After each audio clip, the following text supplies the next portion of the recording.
आज के इस वीडियो में हम साइंस के कुछ इंपॉर्टेंट क्वेश्चंस को डिस्कस करने वाले हैं, जो कि सारे ही क्वेश्चन सेलेक्टेड है आपके एग्जाम के पॉइंट ऑफ व्यू से। अगर आप किसी भी एग्जाम की तैयारी कर रहे हैं तो ये सारे ही क्वेश्चन आपके एग्जाम के लिए बहुत ही ज़्यादा इम्पॉर्टेंट रखने वाले हैं, ठीक है। और अभी आपका अपकमिंग एग्ज़ाम ग्रुप डी का है, उसके लिए ये सारे क्वेश्चन बहुत ही ज़्यादा इंपॉर्टेंट है। तो चलिए शुरू करते हैं। आज का हमारा पहला क्वेश्चन है, रक्त के अलावा मानव शरीर में एक संचार द्रव्य का नाम बताइए। मीन्स कि मानव जो शरीर है उसमें रक्त के अलावा एक और लिक्विड नेम कौन सा है, एक और लिक्विड जो होता है उसका नेम क्या है। प्लेटलेट्स है, आरबीसी है, लसिका है या फिर प्लाज्मा है, क्या है। तो इस क्वेश्चन का जो राइट आंसर है, जो कि आपको आंसर याद रखने हैं, वो है आपका ऑप्शन सी, लसिका। जो ह्यूमन बॉडी में रक्त के अलावा, ब्लड के अलावा एक जो द्रव्य है, जो लिक्विड फेज है, वो क्या है आपका, लसिका है। नेक्स्ट है, वह प्रक्रिया जिसमें रंध्र द्वारा जलवाष्प के रूप में जल का हानि होता है क्या कहलाता है। परिवहन कहलाता है, वाष्पोत्सर्जन कहलाता है, कोठिशन कहलाता है या फिर स्थानांतरण कहलाता है, क्या कहलाता है।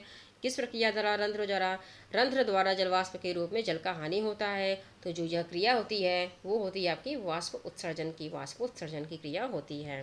बहुत ज़्यादा इंपॉर्टेंट पॉइंट है फ्रेंड्स, आपके एग्जाम के पॉइंट ऑफ व्यू से आप इसे अच्छे से लर्न कर लीजिएगा, और ये क्वेश्चन भी आपके लिए बहुत ज़्यादा इंपॉर्टेंट है।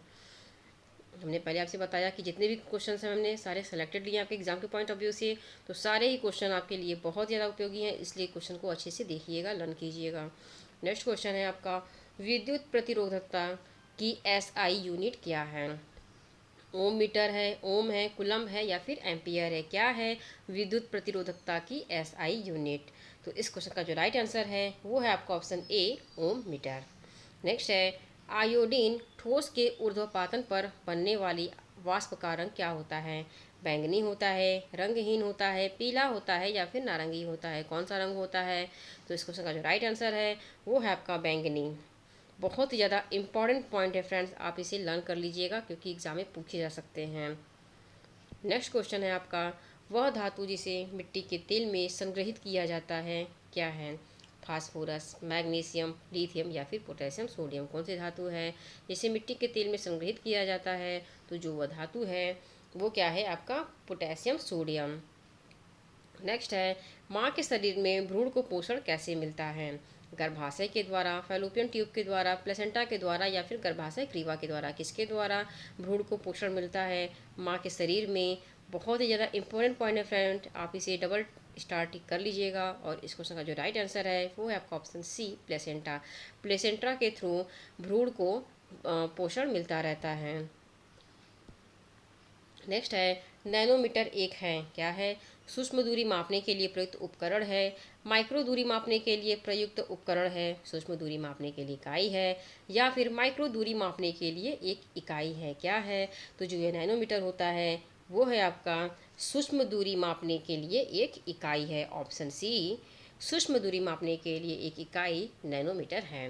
नेक्स्ट है, वह प्रक्रिया जिसमें एकल यूकेरियोटिक कोशिका का, क्वेश्चन ध्यान दीजिएगा पूछा क्या जा रहा है, वह प्रक्रिया जिसमें एकल यूकैरियोटिक का कोशिका का कोशिका द्रव्य विभाजित होकर दो संतति, कितनी, दो संतति कोशिकाएं बनाता है, क्या कहलाता है।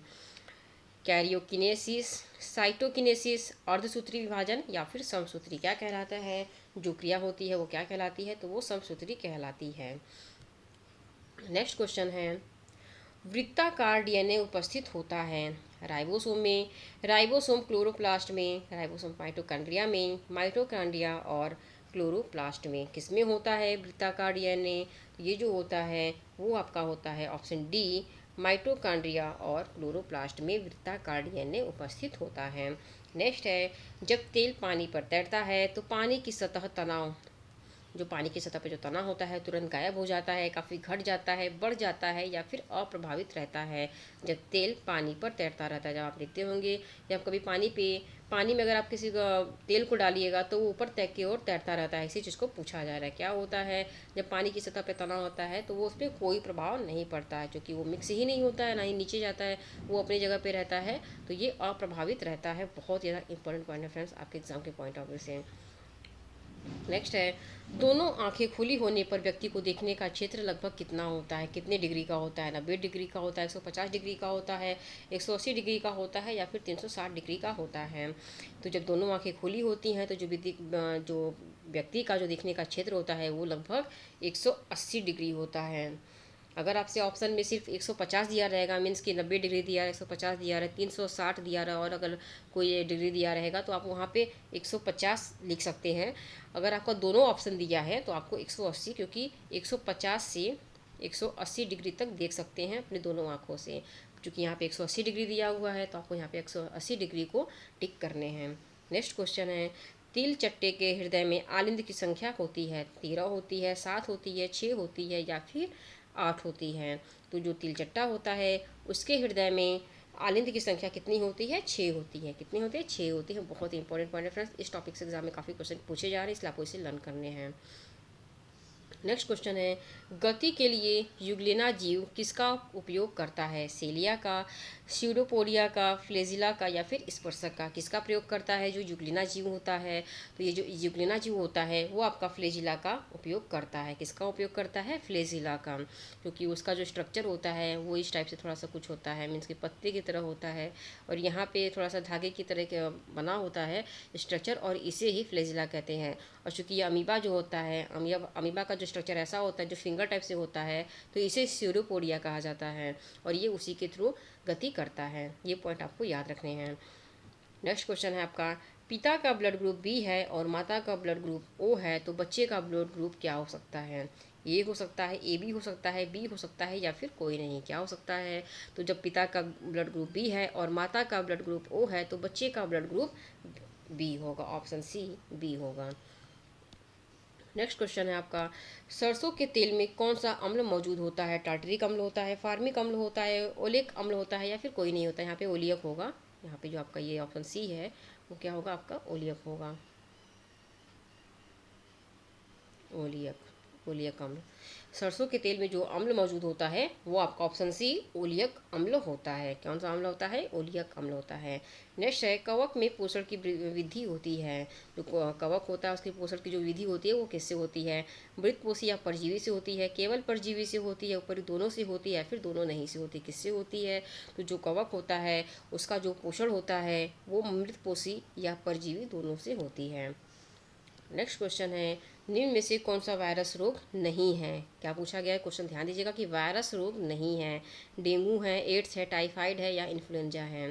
तो आपसे पूछा गया है कि वायरस रोग नहीं है, तो इस क्वेश्चन का राइट आंसर हो जाएगा आपका टाइफाइड। ये क्या है? आपका बैक्टीरिया से होने वाला रोग है, ठीक है।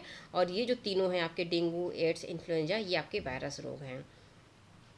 नेक्स्ट है, इनमें से संवहनी पौधे को चुने। मीन्स कि इसमें से जो संवहनी पौधा होता है वो कौन सा है? फर्न है, काई है, लीवर्स वर्ड्स है, या फिर उपयुक्त सभी है? कौन सा है? तो जो संवहनी पौधा होता है वो होता है fern. Option A fern. Next question है, जब एक शुक्राणु योनि में जाता है तो वह किस मार्ग से यात्रा करता है? तो जो स्पर्म होता है वो जब योनि में जाता है तो वो किस किस जगह से यात्रा करता हुआ जाता है? ऑप्शन ए योनि, डिम्बवाहिनी, गर्भाशय, सर्विक्स। नेक्स्ट है, योनि, अंडाशय, गर्भाशय, अंडवाहिनी। नेक्स्ट ऑप्शन सी है योनि, गर्भाशय ग्रीवा, गर्भाशय, या फिर ओविडक्ट है। ऑप्शन डी है योनि, गर्भाशय, गर्भाशय ग्रीवा, या फिर डिम्बवाहिनी। कौन सा ऑप्शन राइट है?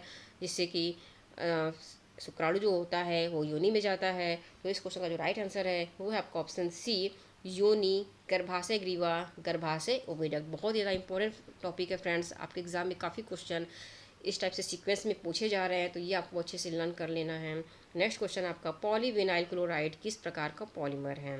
रैखिक है, शाखा युक्त है, परस्पर जुड़ा हुआ है, या फिर कोई नहीं है? तो जो पॉलीविनाइल क्लोराइड होता है वो आपका परस्पर जुड़ा हुआ पॉलीमर है। बहुत ज़्यादा इंपॉर्टेंट पॉइंट है फ्रेंड्स, ये भी आपके एग्जाम के लिए।